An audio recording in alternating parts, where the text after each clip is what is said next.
Hello बच्चों, ये JEE में 2023 का क्वेश्चन है। 25 जैन शिफ्ट 1 का क्वेश्चन है। ठीक है, अब देखिए इसमें क्या बोला जा रहा है आपसे। In the given circuit the equivalent resistance between terminals A and B. ठीक है, अब ये जो डायग्राम है ना, इस पूरे डायग्राम को मैं एक बार ड्रॉ कर लेता हूँ। यहाँ पर देखिए, इधर में एक रेजिस्टेंस दिया हुआ हम लोगों को। ओके, और एक रेजिस्टेंस यहाँ पर भी दिया हुआ, एक रेजिस्टेंस इधर भी दिया हुआ, और एक रेजिस्टेंस यहाँ पर भी है। डायग्राम अच्छे से बनेगा, समझ में आएगा, तभी आपको क्लियर हो पाएंगी सारी चीज़ें। एक रेजिस्टेंस इधर है और एक यहाँ पर रेजिस्टेंस हमें दिया हुआ है। ओके, इधर में एक सिंपल वायर ऐसे लगा दिया गया। तो ये है 3, 2, 6 है ना, 3 ओम, 6 ओम, 2 ओम, 4 ओम, 4 ओम। ओके, तो ये हो गया। अब यहाँ पर देखिए, और ये भी कितना दिया हुआ हमें, एक मिनट जरा इसको देखें।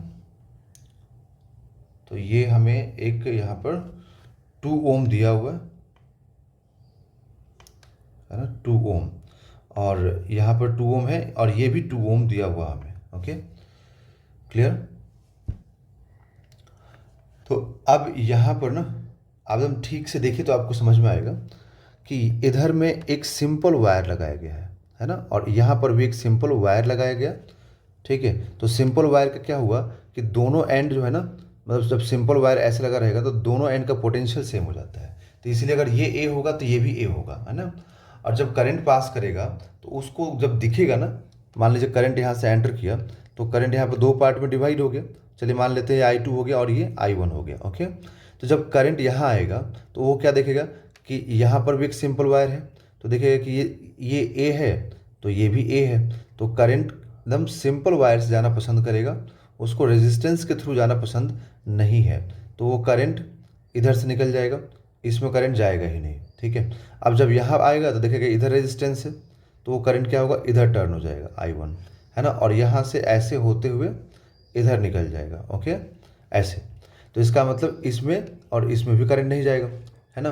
देखिए, अगर मैं आपको सिंपल सी चीज़ बता देता हूँ, एक बात देखिए यहाँ पर, जैसे दो रेजिस्टेंस लगा हुआ है ना, R1 R2, और अगर आप यहाँ पर एक सिंपल वायर लगा देंगे तो करंट जब आएगा ना तो करंट इधर से निकल जाएगा। ठीक है, रेजिस्टेंस के थ्रू नहीं जाएगा। हाँ, अगर इसके अक्रॉस कोई सिंपल वायर नहीं है तो इससे तो जाना ही पड़ेगा करंट को।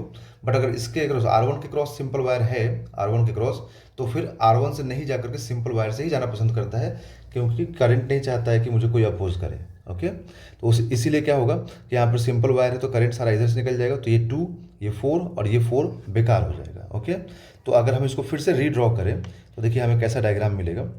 यहाँ पर एक 3 ओम, ठीक है, ये 3 ओम, ये 2 ओम रिमेनिंग रहेगा, 2 ओम, है ना, और यहाँ से सिंपल वायर।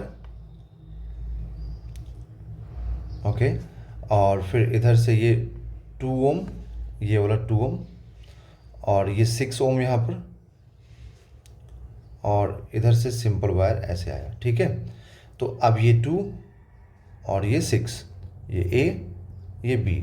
अच्छा एक मिनट रुकिए, ए और बी यहाँ मार्क किया हुआ था ना, ए और बी, तो कहीं ऐसा ना हो कि आप कंफ्यूज हो जाएं, सोचे कि सर ये और ए और बी हो गया तो ये भी ए बी कैसे हो जाएगा। मतलब यहाँ पर ये, इसको दूसरा पॉइंट भी मान सकते हैं, क्योंकि ये जो पॉइंट है ना, वो वाला ए बी पॉइंट का ए बी नहीं है, ये अलग पॉइंट है। ठीक है, तो यहाँ पर मान लीजिए ये पॉइंट सी और सी हो गया। तो अब देखें ठीक से, तो ये जो सी पॉइंट है ये भी सी पॉइंट है, तो ये भी सी पॉइंट है। इसका मतलब ये 2 ओम और ये 2 ओम किस में हो जाएगा, पैरेलल में, है ना। तो ये दोनों तो पैरेलल में हो जाएगा। अगर आपको नहीं समझ में आए कि पैरेलल में कैसे होगा तो आप यहाँ से देख सकते हैं। ठीक है, इसको ऐसे हम लोग 2 ओम को और इस 2 ओम को जोड़ सकते हैं, ये 3 और 3 को और 6 को, तो ये दोनों 2 किस में हो गया, पैरेलल में। ओके, तो इन दोनों का पैरेलल सॉल्व करेंगे हम लोग और आर ए बी लिखेंगे, है ना। एक मिनट, तो दोनों का पैरेलल जब सॉल्व करेंगे आप, तो पैरेलल कॉम्बिनेशन का फॉर्मूला क्या होता है, 2 × 2/2 + 2, दैट इज़ 4/4, दैट इज़ 1 ओम। तो इन दोनों का पैरेलल 1 आ जाएगा। तो अब तो आप ऐसे लिखेंगे ना कि 3 और इन दोनों का पैरेलल 1 और इधर में 6, ठीक है, ये ए, ये बी, तो अब यहाँ से यहाँ तक पूरा क्या हो गया, 6 + 3 + 1 10। तो आप लिखेंगे R A B is equal to 3 + 6 + 1 that is 10 ohm. तो इसका आंसर क्या आ जाएगा, 10 ओम। ओके, तो यहाँ पर हम लोग पुट करेंगे 10। ओके।